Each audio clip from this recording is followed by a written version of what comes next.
Hi guys, so the first episode of the new YouTube channel after everyone asking for one, try and keep you all happy.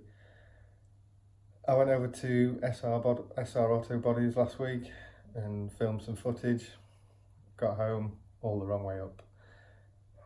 So thankfully Steve's managed to bail me out this week and he's done a bit of a walk round of the car for you, explained some of his thought process on the car, so I'll let you have a watch of that. So here we have Tom's S15. As you know, he's just started his YouTube channel. He done quite a bit of filming the other day while I was in the workshop, and he filmed it all like that. So I've decided to give him a hand and film it how it should be done. Saves him having to come over, because to be fair, he does my head in. Love you really, Tom. As you can see, the 15 was built primarily to look like a stock S15 just with a kit on. Look factory in all the way it lines up, gap ins, trimmings, the door. The wings are going to be rebuilt and they're going to be my metal spec ones. They're going to probably copy the Dulux style, but I'll see how I feel and basically make that one up as I go. The whole car really has been like that, to be fair.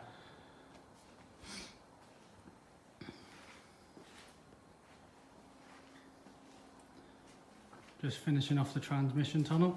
That's what we've been doing tonight, just making a few panels up. Got one of the panels I'm just about to swage here. That one's ready to go in. These parts are swaged to go on here. So where they fit, that line will go up and over for the seat rail to sit in. I'll show you on the other side.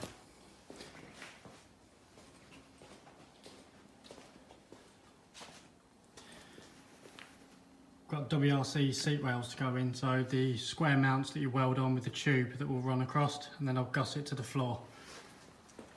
That's basically a mock-up, and it will be continuing into the back. So once I've welded in, this floor section will be going as well, because as you can see, these tubes that go to the rear and are tied in are actually holding the subframe to the cage. So pretty much on this build, the body's quite irrelevant really. It's more of a caged, not almost a space frame, but not far off.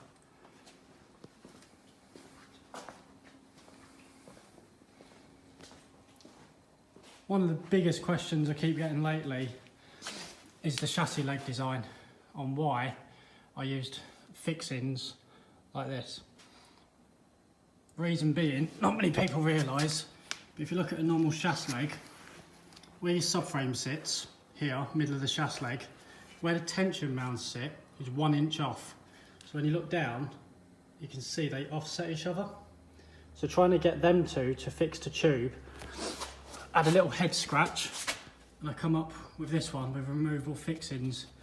So with the old fashioned, these that we all know, these round off and break.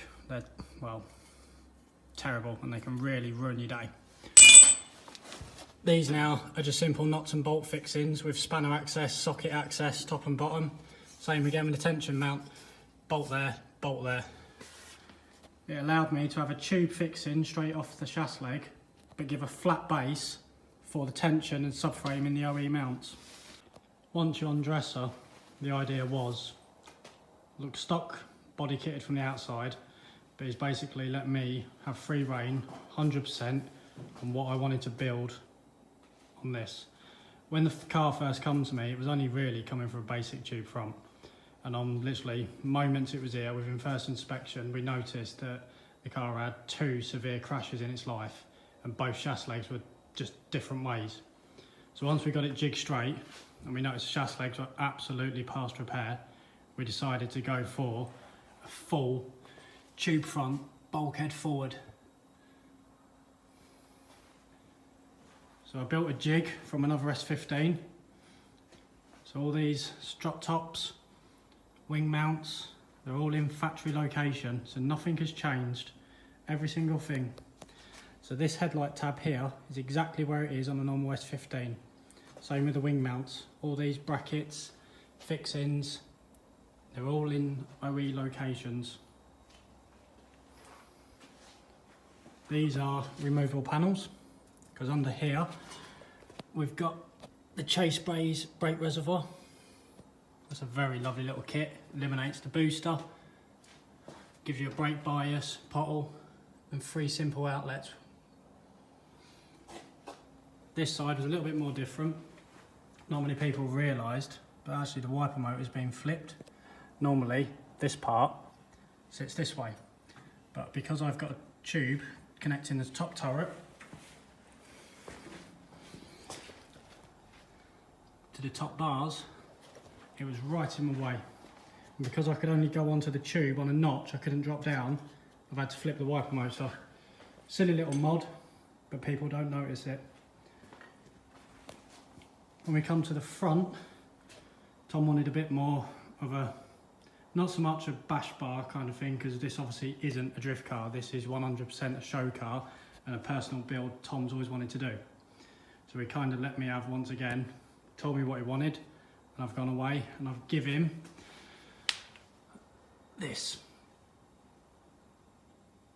As you can see, the air jacks are sat in down there. Intercooler's been flipped, some minimal pipe work. I've laid the rad off at a slight angle. See if you can bring a little bit of light round. We've got the overflow bottle built into the rad. On the rad pack, you can just see through there the oil cooler and the power steering cooler. They basically sit in their own cradle. So when you remove the rad, it comes out with the rad, the bottle, all oil coolers.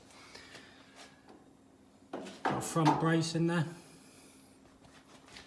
Oil filter relocation sits down here out of the way, so the 2 lines can go into the block. These 2 can double round, and the oil filter sits there protected out of the way. Air jacks. Panel work. Tom wanted the quilted effect, so I started to make these panels. As you can see, that side has got a loom tunnel.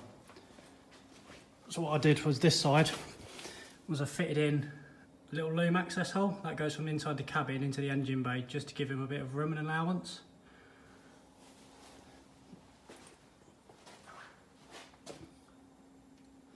This side though, when I've done the panel work, because of the chase bay's master cylinder, I had to make it a bit more of a different shape, so it become a little bit more harder on that one. We got the yellow speed remote reser coilovers. Suspension wise, still unsure yet. I believe it's either going to be GK Tech or Part Shop Max. I think we're leaning more towards the Part Shop Max. As you can see, the turret ring drops down, all factory locations. But when we had these laser cut, I allowed it so we could clock it and rotate it.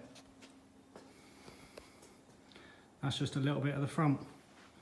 These top wheels are remaining open. I've panelled in and put dress plates in, but he did want to leave it open. Obviously, being a show car, it won't see much kind of road use. Obviously, it will go on the road, but she'll more be parked up on shows. He'll be standing next to it talking a good race.